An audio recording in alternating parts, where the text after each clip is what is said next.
দেখছেন এই মুহূর্তে নিউজ বেঙ্গল 24। শুরুতেই হেডলাইন্স। শাহজাহান ৩৫, মোদি বলছেন ৪২, কিন্তু বাংলায় কতগুলি আসন পেতে পারে বিজেপি? ২৭, ২৮, ২৯ মার্চ মহারণের প্রাককালে ডায়মন্ড হারবারের স্ট্র্যাটেজি নির্ধারণ করবেন অভিষেক বন্দ্যোপাধ্যায়। তৃণমূল নেত্রী মহুয়া মৈত্রের বিরুদ্ধে এফআইআর দায়ের করল সিবিআই। শনিবার দিল্লি উড়ে যাচ্ছেন সুকান্ত শুভেন্দু। রয়েছে বিশাল বড় চমক, কংগ্রেসের তৃতীয় প্রার্থী তালিকা প্রকাশ। নাম রয়েছে অধীর সহ বাংলার ৮ প্রার্থীর। মেদিনীপুরে দিলীপ না ভারতী ঘোষ, বিজেপির আসন্ন প্রার্থী তালিকায় থাকতে পারে একাধিক চমক। শুনছিলেন হেডলাইন্স, এখন বিস্তারিত। তার আগে চ্যানেলে নতুন হয়ে থাকলে অবশ্যই চ্যানেলটিকে সাবস্ক্রাইব করে পাশের বেল বাটনটি অন করে দিন, আর ভিডিওটিতে একটি লাইক দিতে ভুলবেন না।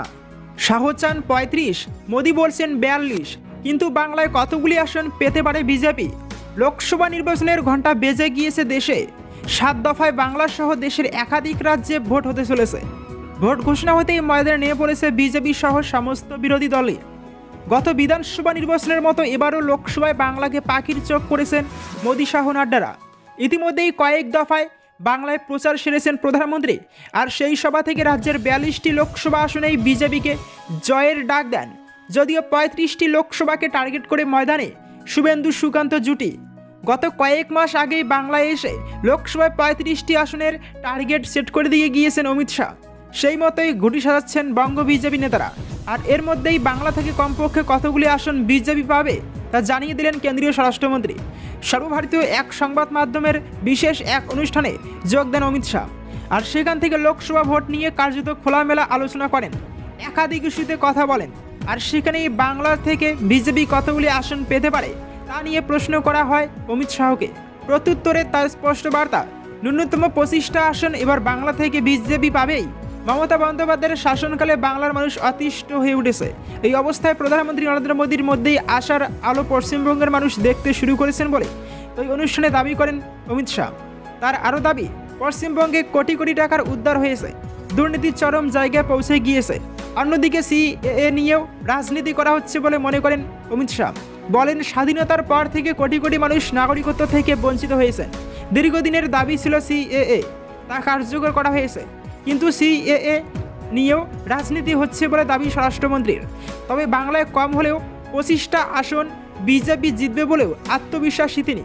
গত ২০১৭ সাল থেকে পশ্চিমবঙ্গে বিজেপি ক্রমাগত শক্তিশালী হয়েছে। প্রধান বিরোধী দল দুটি আসন থেকে ২০১৯ সালের লোকসভা নির্বাচনে ১৮টি আসন জিতেছিল বিজেপি। এবার বাংলার মানুষ মমতা বন্দ্যোপাধ্যায়ের সঙ্গে সঙ্গে রাহুল গান্ধীকেও শিক্ষা দেবে বলে মনে করছেন অমিত শাহ। ২৭, ২৮, ২৯ মার্চ মহারণের প্রাককালে ডায়মন্ড হারবারের স্ট্র্যাটেজি নির্ধারণ করবেন অভিষেক। দলের পরই ডায়মন্ড হারবারে ভোটের প্রস্তুতি শুরু করবেন তৃণমূল কংগ্রেসের সাধারণ সম্পাদক অভিষেক বন্দ্যোপাধ্যায়। সূত্রীয় খবর, প্রচারের আগেই তাই ৭ বিধানসভা কেন্দ্রের নেতৃত্বের সঙ্গে ভোট প্রস্তুতি বৈঠক করবেন দলের সেকেন্ড ইন কমান্ড। আগামী ২৭, ২৮ এবং ২৯ তারিখ আমতলায় ৭ বিধানসভা নেতৃত্বের সঙ্গে আলাদা আলাদা করে বসবেন অভিষেক বন্দ্যোপাধ্যায়। ভোটের ব্লু প্রিন্ট ওই বৈঠক থেকেই নেওয়া হবে বলে মত ওয়াকিবল মহলের। ওই ৩ দিন বেলা ৩টা থেকে হবে ধারাবাহিক বৈঠক। সূত্রের খবর, ডায়মন্ড হারবারের ভোট প্রায় শেষ লগ্নে, তাই প্রচার কর্মসূচিও সেইভাবেই সাজানো হচ্ছে। জেলাওয়ারি সভা বেশ কিছুদিন আগে থেকে শুরু করে দিয়েছেন অভিষেক বন্দ্যোপাধ্যায়। তার নিজের কেন্দ্রে দলের পরেই প্রচার প্রস্তুতি শুরু করবেন বলে জানা গিয়েছে। তার নিজের কেন্দ্রে ৩ দিন ২৫০ থেকে ৩০০ নেতাকর্মীদের নিয়ে বৈঠক করবেন অভিষেক বন্দ্যোপাধ্যায়। মনে করা হচ্ছে সেই সভাতেই তৈরি হবে ডায়মন্ড হারবারে মহারণের জিতবার ব্লু প্রিন্ট। তৃণমূল নেত্রী মহুয়া মৈত্রের বিরুদ্ধে এফআইআর দায়ের করল সিবিআই। তৃণমূল প্রার্থী মহুয়া মৈত্রের উপর চাপ আরও বাড়ল। প্রাক্তন সাংসদ মহুয়া মৈত্রের বিরুদ্ধে টাকার বিনিময়ে প্রশ্নের অভিযোগে সিবিআই তদন্তের নির্দেশ দিয়েছিল লোকপাল। সেই পথেই হাঁটল সিবিআই। এবার সিবিআই মহুয়ার বিরুদ্ধে অভিযোগ দায়ের করল। মহুয়ার বিরুদ্ধে এমনিতেই প্রাথমিক তদন্তের কাজ শুরু করে দিয়েছিল সিবিআই। এবার মহুয়া মৈত্রের বিরুদ্ধে সিবিআইয়ের এই পদক্ষেপ নিঃসন্দেহে ভোট প্রচারে অস্ত্র করবে বিজেপি। সূত্রের খবর, লিখিত নির্দেশে সিবিআইকে ৬ মাসের মধ্যে তদন্ত শেষ করতে নির্দেশ দিয়েছে লোকপাল। পাশাপাশি তদন্তের অগ্রগতি সম্পর্কে নিয়মিত লোকপালের কাছে রিপোর্ট জমা দিতেও নির্দেশ দেওয়া হয়েছে। শিল্পপতি হীরানন্দনীর কাছ থেকে ঘুষ নিয়ে সংসদে প্রশ্ন করার অভিযোগ উঠেছিল মহুয়া মৈত্রের বিরুদ্ধে। বিজেপি সাংসদ নিশিকান্ত দুবে প্রথম এই অভিযোগ করেছিলেন। সেই অভিযোগ খতিয়ে দেখে মহুয়াকে সাংসদ থেকে বহিষ্কার সিদ্ধান্ত নেয় সংসদের এথিক্স কমিটি। সেই মতো মেয়াদ শেষ হওয়ার আগেই গত বছর মহুয়ার সাংসদ পদ খারিজ হয়। নিশিকান্ত দুবে নিজেও মঙ্গলবার তার এক্স হ্যান্ডেলে মহুয়ার বিরুদ্ধে সিবিআই তদন্তের কথা জানিয়েছিলেন। বিজেপি সাংসদ লিখেছেন, সত্যের জয় হলো। মহুয়া মৈত্রের বিরুদ্ধে সিবিআই তদন্তের নির্দেশ দিল লোকপাল। প্রমাণিত হলো যে তৃণমূলের প্রাক্তন সাংসদ হীরানন্দিনীর সঙ্গে মিলে দেশের নিরাপত্তাকেই ঝুঁকির মধ্যে ফেলে দিয়েছিল। শনিবার দিল্লি উড়ে যাচ্ছেন সুকান্ত শুভেন্দু। রয়েছে বিশাল বড় চমক। শনিবারই দিল্লিতে তলব শুভেন্দু সুকান্তকে। বাংলার প্রার্থীর জট কাটাতে দিল্লির নেতাদের সঙ্গে আলোচনা হতে পারে বলে খবর। বর্তমানে বালুরঘাটে ভোট প্রচারে ব্যস্ত রয়েছে বঙ্গ বিজেপির রাজ্য সভাপতি সুকান্ত মজুমদার। সূত্রের খবর, বালুরঘাট থেকে সোজা দিল্লি উড়ে যাবেন সুকান্ত মজুমদার। শুভেন্দু অধিকারী উড়ে যাবেন দমদম বিমানবন্দর থেকে। প্রসঙ্গত, আপাতত বাংলায় প্রথম দফার প্রার্থী তালিকা ঘোষণা করেছে বিজেপি। 20 আসনে প্রার্থীদের নাম ঘোষণা করা হয়েছে। যদিও একটি আসন থেকে প্রার্থীর নাম প্রত্যাহারের ছবি দেখা গিয়েছে, তারপর থেকে আর সামনে আসেনি কোনো প্রার্থী তালিকা। কবে বিজেপি বাকি 23 আসনে প্রার্থী দেবে তা নিয়ে জল্পনা চলছেই। শোনা যাচ্ছে এই সপ্তাহে চূড়ান্ত প্রার্থী তালিকা সামনে এসে যেতে পারে। শনিবার না হলে রোববার দ্বিতীয় দফার প্রার্থী তালিকা সামনে আনতে পারে পদ্ম শিবির। সেই তালিকায় বেশ কিছু বড় নাম থাকতে পারে বলে খবর। সেই কারণেই শেষ বেলায় দিল্লিতে ডেকে পাঠানো হয়েছে বিধানসভার বিরোধী দলনেতা বঙ্গ বিজেপি রাজ্য সভাপতিকে। সূত্রের খবর, বাংলার বেশ কিছু আসনে প্রার্থী দেওয়া নিয়ে জট তৈরি হয়েছে। সেই কারণেই পরের তালিকা প্রকাশ করা সম্ভব হয়নি বলেই মনে করছেন রাজনৈতিক বিশেষজ্ঞরা। প্রার্থী বাছাই নিয়েও চলছে চাপানুতর। সেই জট কাটাতেই শুভেন্দু সুকান্তকে তলব করা হয়েছে বলে খবর। এদিকে প্রধানমন্ত্রীর নেতৃত্বাধীন বিজেপির কেন্দ্রীয় নির্বাচনী কমিটিও এখনও বৈঠকে বসতে পারেনি। প্রধানমন্ত্রী বেশ কিছু জরুরি কাজের জন্য সময় দিতে পারছেন না বলে জানা যাচ্ছে।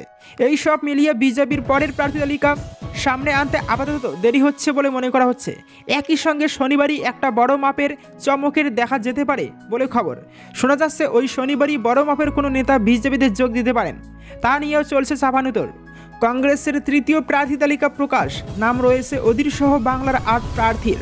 কংগ্রেসের তৃতীয় প্রার্থী তালিকায় অবশেষে জায়গা পেল লোকসভার বিরোধী দলনেতা অধীর চৌধুরীর নাম। মোট 57 জনের নাম রয়েছে এই তালিকায়। তার মধ্যে 8 জন বাংলার প্রার্থীর নাম রয়েছে। কংগ্রেসের প্রার্থী তালিকায় বামেদের সঙ্গে সামঞ্জস্য রেখেই প্রার্থী দেওয়ার ইঙ্গিত রয়েছে। তবে এটাই বাংলার জন্য কংগ্রেসের প্রথম প্রার্থী তালিকা। ফলে এখনও আসন সমঝোতা কতটা হয়েছে তা স্পষ্ট হলো না এদিনও। কংগ্রেসের প্রার্থী তালিকায় উত্তর কলকাতা থেকে লড়াই করছেন প্রবীণ নেতা প্রদীপ ভট্টাচার্য। ইতিমধ্যে এই কেন্দ্রে তৃণমূলের পক্ষ থেকে সাংসদ সুদীপ বন্দ্যোপাধ্যায়কে প্রার্থী করা হয়েছে। মালদা উত্তর থেকে প্রার্থী তালিকায় জায়গা পেয়েছেন প্রাক্তন বিধায়ক ঈশা খান চৌধুরী। পুরুলিয়া থেকে প্রার্থী হয়েছেন প্রাক্তন বিধায়ক নেপাল মাহাতো। অন্যদিকে এতদিন প্রকাশ্যে ভোটের ময়দানে নামতে না পারা অধীর চৌধুরীকেও এবার দেখা যাবে প্রচারে। নিজের কেন্দ্র বহরমপুর থেকে তাকে প্রার্থী করেছে দল। যদিও বৃহস্পতিবারই বহরমপুর কেন্দ্রে প্রচার শুরু করে দিয়েছেন তৃণমূল প্রার্থী প্রাক্তন ক্রিকেটার ইউসুফ পাঠান। এর পাশাপাশি অরুণাচল প্রদেশ, গুজরাট, কর্ণাটক, মহারাষ্ট্র, রাজস্থান, তেলেঙ্গানা ও পুদুচেরিতে প্রার্থীর তালিকা প্রকাশ করা হয়েছে কংগ্রেসের তরফে। লোকসভা নির্বাচনে কংগ্রেসের প্রার্থী তালিকা: রায়গঞ্জ আলী ইমরান রমস, মালদা উত্তর মুস্তাক আলম, মালদা দক্ষিণ ঈশা খান চৌধুরী, জঙ্গিপুর মোহাম্মদ মোর্তাজা হোসেন, বহরমপুর অধীররঞ্জন চৌধুরী, কলকাতা উত্তর প্রদীপ ভট্টাচার্য, পুরুলিয়া নেপাল মাহাতো, বীরভূম মিল্টন রশিদ, মেদিনীপুরে দিলীপ না ভারতী ঘোষ। বিজেপির আসন্ন প্রার্থী তালিকায় থাকতে পারে একাধিক চমক। রাজ্য বিজেপিতে প্রার্থী তালিকা চূড়ান্ত করা নিয়ে প্রবল টানাপোড়েন চলছে। দিলীপ ঘোষকে কোথাকার টিকিট দেওয়া হবে তা নিয়ে জল্পনা শুরু হয়েছিল। শোনা যাচ্ছে মেদিনীপুর কেন্দ্রে এবার টিকিট নাও পেতে পারেন দিলীপ ঘোষ। নিঃসন্দেহে এটি একটা বড় খবর। দিলীপের জায়গায় নাকি প্রাক্তন আইপিএস অফিসার ভারতী ঘোষকে ভাবা হচ্ছে মেদিনীপুর কেন্দ্রে। মেদিনীপুর লোকসভা কেন্দ্র মানেই দিলীপ ঘোষ, কিন্তু এবার হয়তো সেটা আর হবে না। দিলীপ ঘোষের সঙ্গে নাকি এই নিয়ে দফায় দফায় আলোচনা হয়েছে। দিলীপ ঘোষের জায়গায় সেখানে প্রাক্তন আইপিএস অফিসার ভারতী ঘোষকে টিকিট দেওয়ার কথা ভাবছে বিজেপি নেতৃত্ব। আর দিলীপ ঘোষকে নাকি বর্ধমান দুর্গাপুর কেন্দ্রের টিকিট দেওয়ার কথা ভাবা হচ্ছে। কিন্তু তাতে কি রাজি হবেন বিজেপির প্রাক্তন রাজ্য সভাপতি? এই নিয়ে জল্পনা শুরু হয়ে গিয়েছে রাজনৈতিক মহলে। শনিবার বিজেপির প্রার্থী তালিকা চূড়ান্ত করতে দিল্লিতে ডেকে পাঠানো হয়েছে সুকান্ত মজুমদার এবং শুভেন্দু অধিকারীকে। এদিকে শোনা যাচ্ছে দমদম কেন্দ্রে শিলভদ্র দত্তকে প্রার্থী করতে চলেছে বিজেপি। অন্যদিকে কলকাতা উত্তর কেন্দ্রে তাপস রায়কে প্রার্থী করা হতে পারে বলে জল্পনা শুরু হয়েছে। রাজ্যের 23 আসনের প্রার্থীর নাম এখনও চূড়ান্ত করতে পারেনি বিজেপি। কেন বিজেপি এই অবস্থা তাই নিয়েই রাজনৈতিক মহলে চাপানুতর তৈরি হয়েছে। বাংলার বিজেপি প্রার্থী তালিকা ঘোষণা করতে এত দেরি কেন করছে? ইতিমধ্যেই প্রথম দফা নির্বাচনের মনোনয়ন জমা শুরু হয়ে গিয়েছে। এখনও দার্জিলিংয়ের প্রার্থী ঠিক করতে পারেনি গেরুয়া শিবির। দ্বিতীয় প্রার্থী তালিকায় কারা থাকতে পারে এই নিয়ে তুমুল টানাপোড়েন তৈরি হয়েছে। ডায়মন্ড হারবার কেন্দ্রে অভিষেকের বিরুদ্ধে কাকে প্রার্থী করবে বিজেপি, এই নিয়ে জল্পনা শুরু হয়েছে। ডায়মন্ড হারবার কেন্দ্রের বিজেপি প্রার্থী হিসেবে অভিজিৎ দাসের নাম উঠে আসছে, আবার কলকাতার এক কাউন্সিলরের নামও উঠে আসছে। আবার মেদিনীপুর কেন্দ্রে ভারতী ঘোষ ছাড়াও উঠে আসছে শঙ্কুদেব পান্ডার নাম। আবার দেবশ্রী চৌধুরীকে কলকাতায় নিয়ে এসে টিকিট দিতে পারে বিজেপি, এমন খবরও শোনা যাচ্ছে। নজরে রয়েছে ব্যারাকপুর কেন্দ্র, সদ্য সেখানে রাজনৈতিক পালাবদল হয়েছে। তৃণমূল কংগ্রেসের হাত ছেড়ে বিজেপিতে ফিরেছেন অর্জুন সিং, তাকে কি টিকিট দেবে দল তা নিয়ে জল্পনা চলছে। আবার এই কেন্দ্রে অর্জুনের ছেলে পাবন সিংকেও ভাবা হচ্ছে বলে জানা গিয়েছে।